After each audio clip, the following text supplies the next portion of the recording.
taking on a new national profile, that's important for him to frame his work in accordance with those beliefs and those principles that he laid out in the op-ed. I think part of it also is to fill a void now that's in the Senate with Corker and with Senator Corker and Senator Flake and Senator McCain no longer there, moving into that space and becoming, essentially maybe a new voice of conscience in the Senate. The big challenge for him, though, is this is a grand gesture. Op-eds and speeches like he's given in the past, they are grand gestures. But what comes next? Is it in service of a larger strategy where he can build a coalition of other senators and work with colleagues in the House to, be a principled opposition or work on legislation that would then would have the White House chart a new course on policy and potentially, serve as somebody who can keep this president on track? That, I think, is the big challenge going ahead.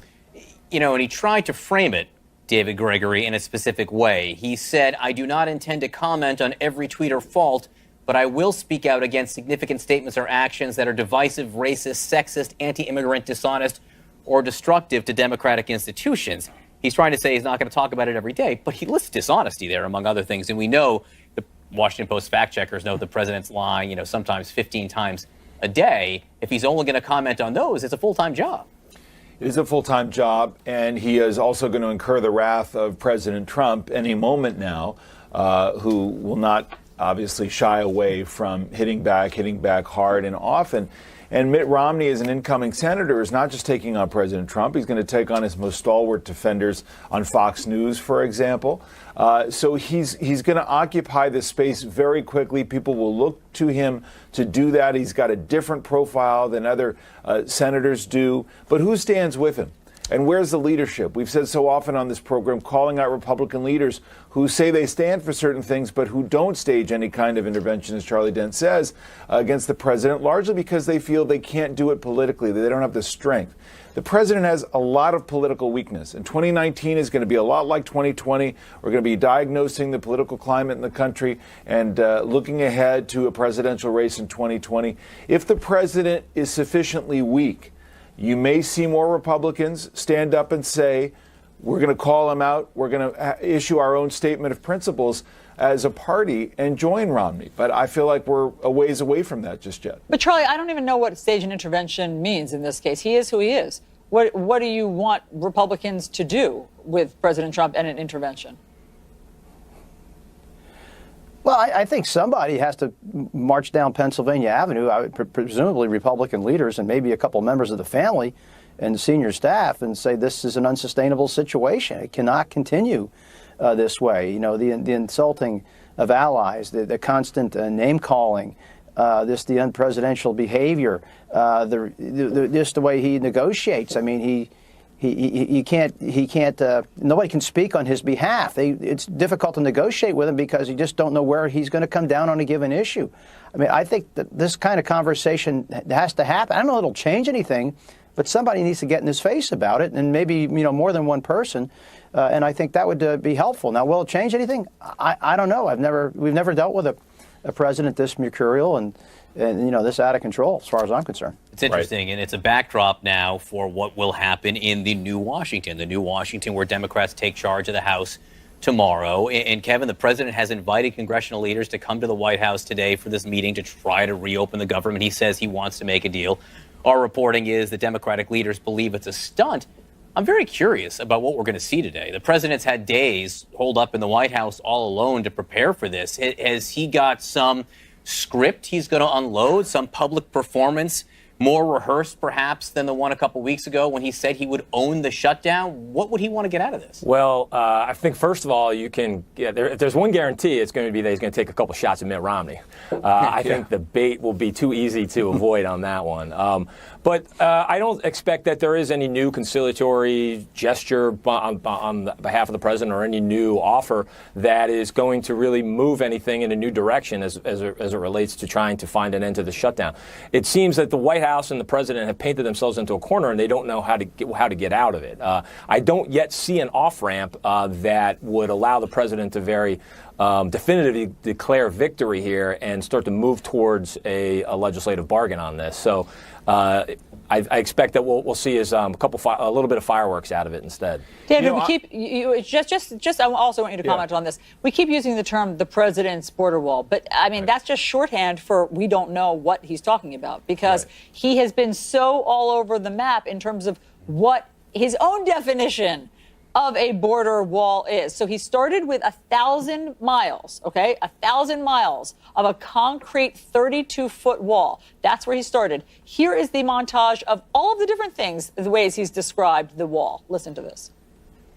We actually need 1,000 because we have natural barriers. It's going to be so big. It's going to be so powerful. It's going to be as beautiful as a wall can be. The wall, also called, so that I give them a little bit of an out, steel slats. We don't use the word wall necessarily. It's not going to be open until we have a wall, a fence, whatever they'd like to call it. So we're looking at between 500 and 550. Where do you start with that one? Well, I mean, I think it's clear that the president wants to declare victory on a wall, even if it's not a wall, even if it's any kind of reinforcement. I think the pressure, I'm always an optimist on this kind of broader immigration deal, because I think the president would like it. There are people who are in his corner who advise him, like Lindsey Graham, who's floating a bigger deal on Dreamers. The problem I think Democrats face is I think there's a lot of pressure within the caucus in the House, but more broadly in the Democratic Party, not to reward this president at all. A president who has been so staunchly anti-immigrant in his statements and in his policies, if you think of family separations, to allow him to declare any kind of victory, even if it's part of a broader deal. And I think they'd be even more loath to do that in the context of the government shutdown, to try to negotiate something larger at this point. Two things very quickly. First of all, we're trying to figure out what the president means by the wall. Yes. You got an answer from someone who thinks for the president. Well, on Monday, I texted Ann Coulter because she was one of the people, right, who got the president's attention because she was so disgusted that he had settled for not building a wall, along with, it looks like, Rush Limbaugh.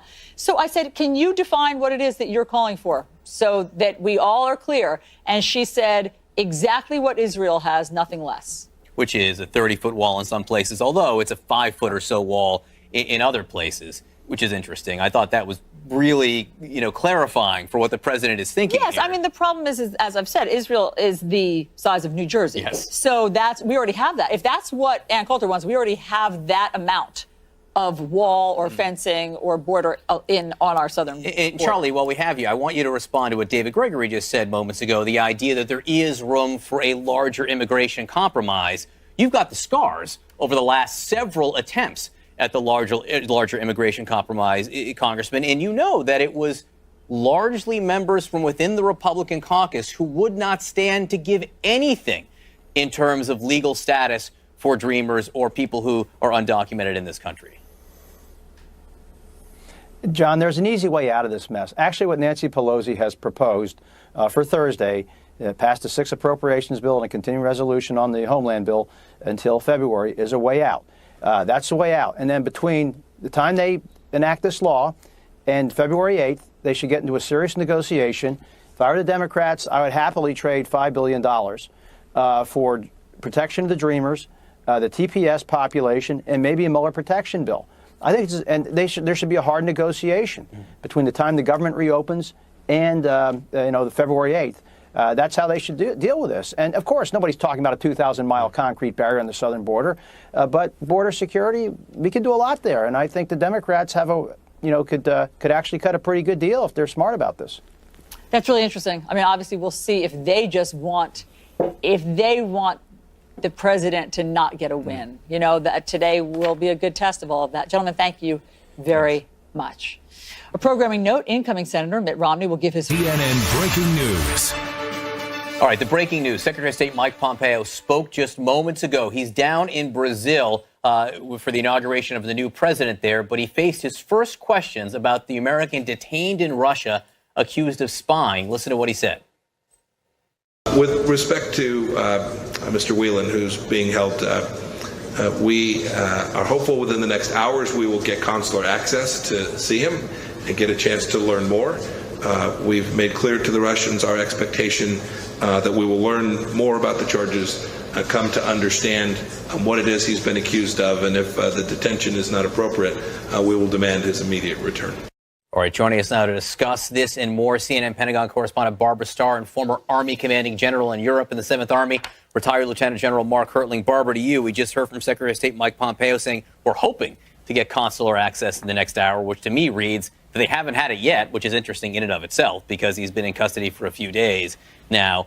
And also saying we hope to find out more about why he's detained, and if it's something fishy, we hope he's released. How did you read the statement from the Secretary?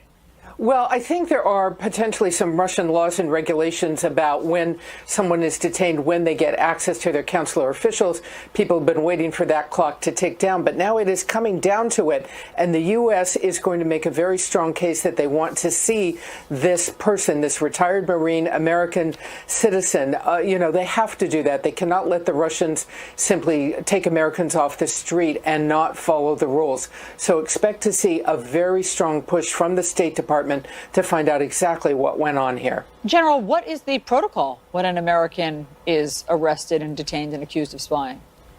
In any country, Allison, that what Barbara just explains happened. I mean, I used to get a daily report as the commander of U.S. Army in Europe on who had been detained in any country. You have to get the consulate there. They have to find out what occurred. They have to see what kind of laws are broken, and then they report that. So this is something that occurs very quickly, normally, under normal conditions, even with someone accused of spying. And I'm surprised it hadn't happened earlier, like you just said. All right, we brought you guys on this morning to talk about big developments in national security because there are major developments. There's actual policy developments and there's drama. And Barbara, I want to start with you on the policy developments. Number one, we have a new acting Secretary of Defense as of yesterday or 2 days ago. My math is bad here. Paul Shanahan. And also the president all of a sudden saying that the drawdown from Syria will be gradual over 4 months, which is different than what was first announced, albeit by Twitter, a couple weeks ago. So permit me, the Pentagon does both policy and drama at all times. I mean, Patrick Shanahan, first day on the job, he walked up the steps early this morning in the 6 o'clock hour, didn't really speak to reporters other than to say he was on the job. He is now facing this very critical question. What does President Trump want to do about troops in Syria and troops in Afghanistan? The president now apparently slowing it down a bit if you listen to Lindsey Graham over the weekend after he talked to the president. But Shanahan is going to have to get the president to agree to a timetable that will keep U.S. troops safe as they withdraw. That is really the critical thing here. Mr. Trump apparently surprised when he heard from commanders that no, ISIS is not defeated in Syria and that U.S. troops still have work to do there. So this is going to be perhaps job number one for Shanahan because he is now going to have to show the military commanders that he understands what they're up against and that he's willing to talk to the president very plainly and very candidly about what he thinks needs to be done. But, General, I'm not sure that this is what Senator Lindsey Graham meant when he said that the president was in pause mode. I don't know that slowing something down, announcing that there'll be a troop withdrawal, announcing all of the American soldiers are coming home, okay, it'll happen over 4 months. That's not a pause. No, it's definitely not a pause. It appears to be the start of a change of mind, change of attitude. Here's the thing, and I'd like to comment. This is perhaps one of those times you ought to ask Ann Coulter again on what's going on in Syria, because many people don't know. And here's one of the things that I would say. The president seems to have not used his national security processes. The Secretary of Defense, the Chairman of Joint Chiefs, the Secretary of State. He has instead asked for advice, and certainly presidents can do this, but he has asked for advice from people like Lindsey Graham, Rand Paul, Prime Minister Netanyahu, President Erdogan. So these are outsiders attempting to play in the national security process on what should be done before announcements are made. So the president did, in this case with Syria, what we in the military would call a ready, shoot, aim. He made the decision first and then started looking for things to either back it up or run contrary to what he thought. That's confusing to not only our allies but also our foes, and it's especially confusing for the military people who have to execute this policy. And as Barbara said, there's a whole lot more drama than there is sometimes policy within that Pentagon. I served there for 2 years. All right, on the subject of drama, the president continues to fight with retired generals. Stanley McChrystal was on ABC's This Week with Martha Raddatz over the weekend. Let me play you what he said that got the president so angry. If you were asked to join the Trump administration, what would you say? I'd say no. I think it's important for me to work for people who I think are basically honest, who tell the truth as best they know it. You think he's a liar? I don't think he tells the truth. Is Trump immoral in your view? I think he is. Not a lot of wiggle room there, Barbara Starr, to which the president responded, General McChrystal got fired like a dog by Obama. Last assignment, a total bust, known for big dumb mouth, Hillary lover. What job do dogs do that they get fired from? He was in Afghanistan, and, well, in this case, he was let go for talking about the Obama administration. But this idea that the president is in this ongoing feud with retired generals who served with honor long careers, Barbara, it continues. Well, it does. It's not that previous presidents have always been in agreement with their retired generals. And retired generals, often, we saw it back in the height of the Iraq War, criticize ongoing national security events. They criticize wars. There is a fundamental difference here. The question for the Pentagon, the question for Patrick Shanahan right now, is the president bringing too much political influence into the military ranks? Is he politicizing the military?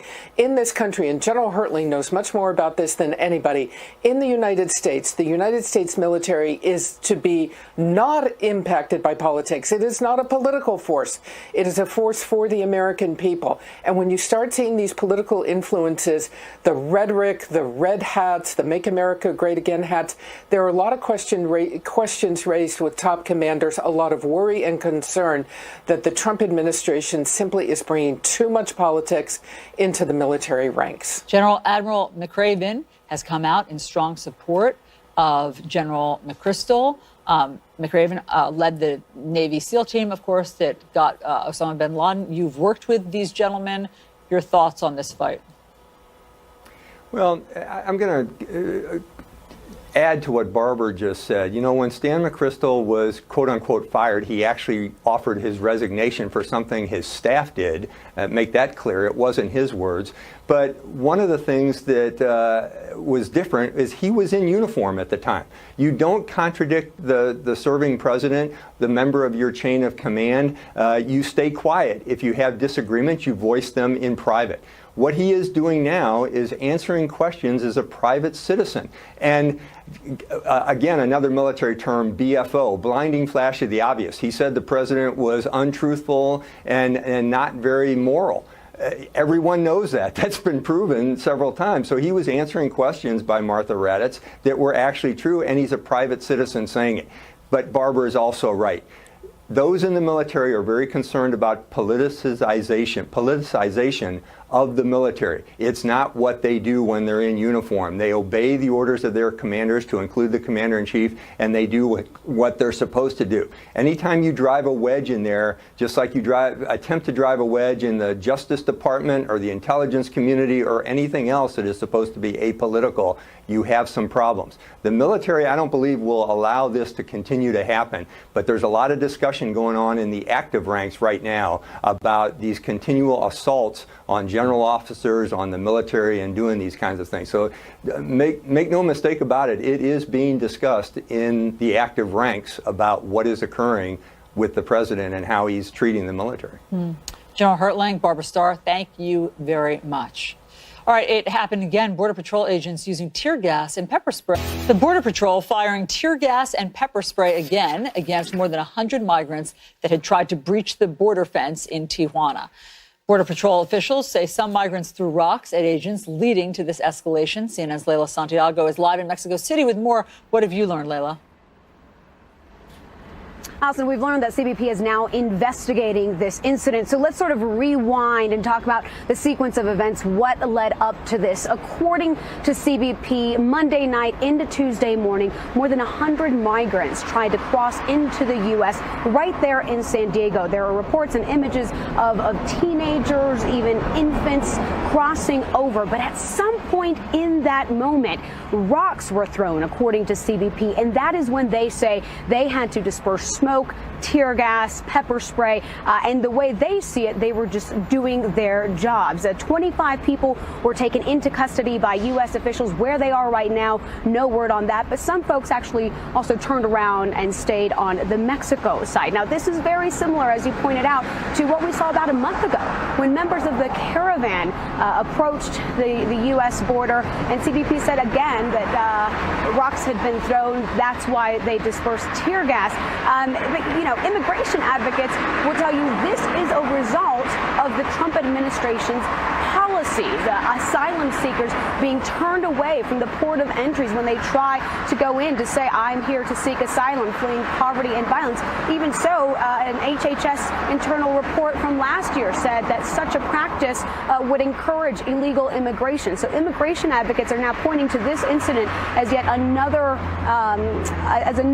way of proving that the Trump administration policies are not working at the port of entries. John? All right, Layla Santiago for us in Mexico City. Layla, thank you very much.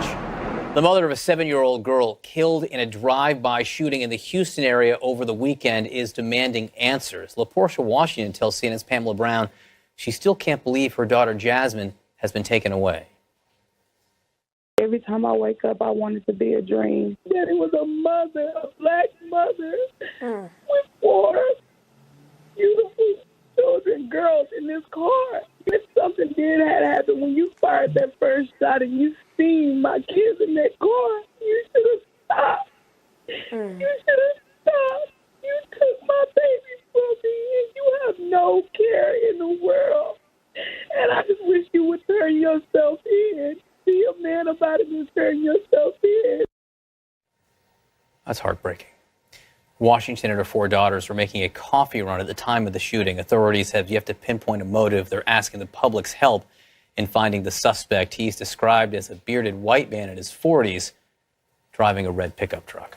Okay, the public has got to help police find that person.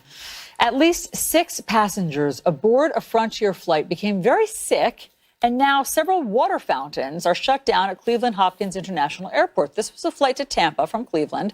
Health officials have not confirmed exactly what caused the illness, but they are investigating the water fountains as a possible source because those passengers did drink from the water fountains. The airport's fountains will remain shut off until tests are completed. Right. Twitter users are helping police in Lexington, Kentucky grieve after this Krispy Kreme truck fire left donut holes in officers' hearts. Right. These are pictures that they posted of them crying. And they inspired some clever condolences. Let me read you some of the things that people posted on Twitter. University of Kentucky police tweeted, "We feel your loss. We do not know what else to say." Oh, that's good. Another user said, "Just when you think the world can't be any cruller." I do love crullers, actually. Now I get and puns. Crullers. These are great. No one was hurt, we should say, in the fire, except for the officers' emotions. Yeah, absolutely. That was beautiful. All right. Meanwhile, she's in the race and heading to Iowa this weekend, but has Senator Elizabeth Warren's best chance to be elected president somehow already passed. That's one theory. We'll get at it.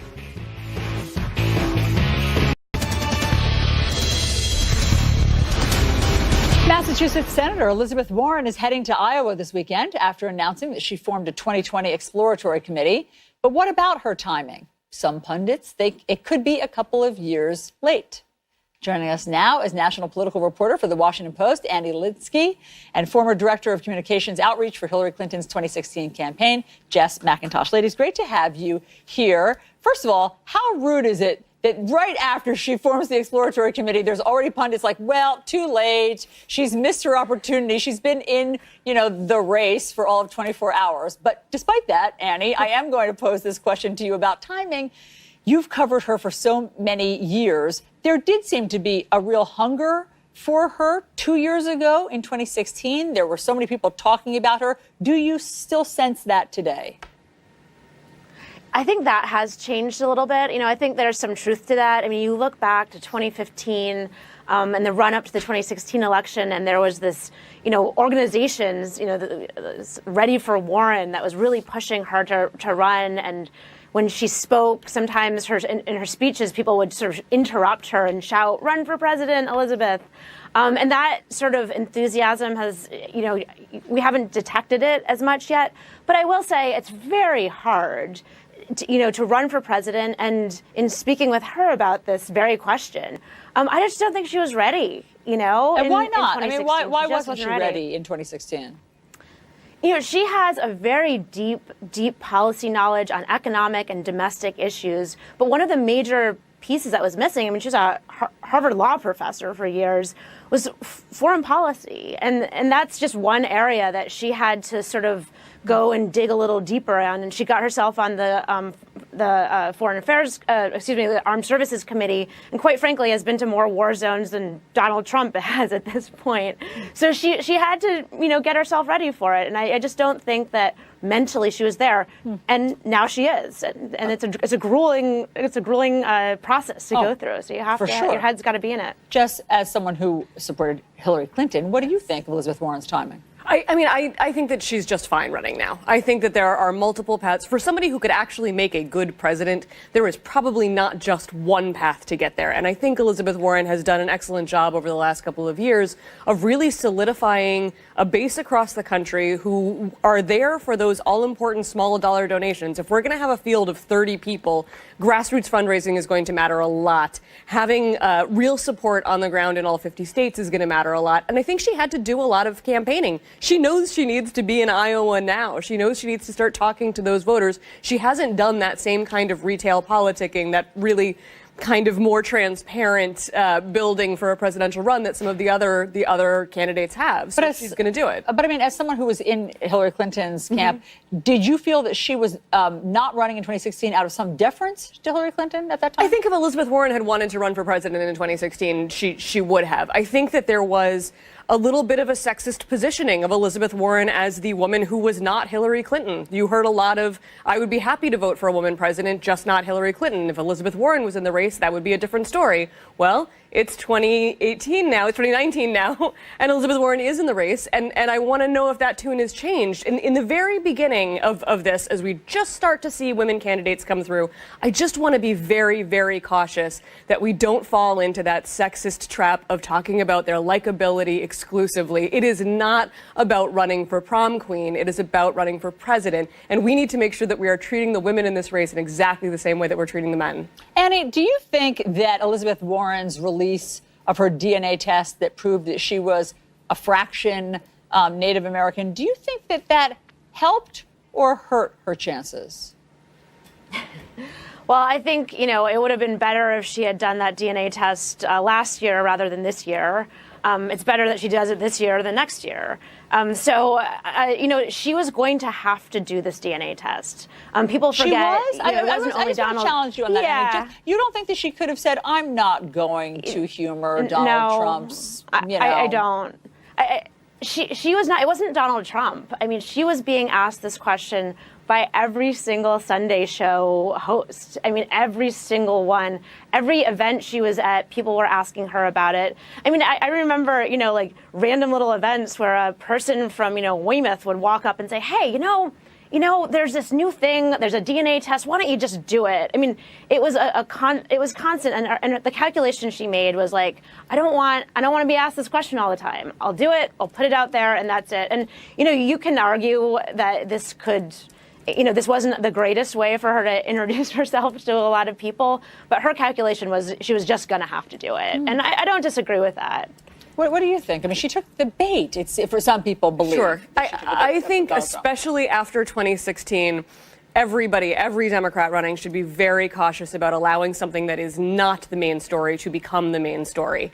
I think that's what she was trying to get out ahead of with the DNA test. She was going to continue getting asked by the media, and she was going to continue getting attacked by Republicans until she did it. So should she have done it is a smaller, easier question to debate and get over than will she or won't she, which is what we would have been hearing all through 2019 if she hadn't done it. Here's the latest polling. We'll just end on this. This is the likely Democratic caucus goers' top choices for a nominee. This is from December 10th to CNN, Des Moines Register. Joe Biden is the runaway favorite at this moment with 32%, and Elizabeth Warren is fourth with 8%. What's her feeling right now, Annie? I mean, as she begins this, formidable challenge. Yeah, I mean, you look at those numbers, and I mean, former vice presidents tend to get the nominations. If you look back in recent history, whether they end up winning or not, if you've been a sitting vice president, they become party nominees. So Biden certainly walks in with this sort of historic advantage. The Warren's team understands that, and they know that. It's a question mark, though, as to whether he'll run. I mean, he's 76 years old. That's getting up there. He's certainly a young 76-year-old, but he's 76. Mm-hmm. Annie Linsky, Jess McIntosh, thank you very much for all of the insights. Things are getting interesting. Thank you. John. I'm just so glad you've come around to the idea that the 2020 race is here. It's 2019. I've decided to embrace it. Really, 2019 has been the best year ever. So far, it really has been a great year. You're right. An American detained by Russia accused of being a spy. The Secretary of State is now speaking out. We're going to speak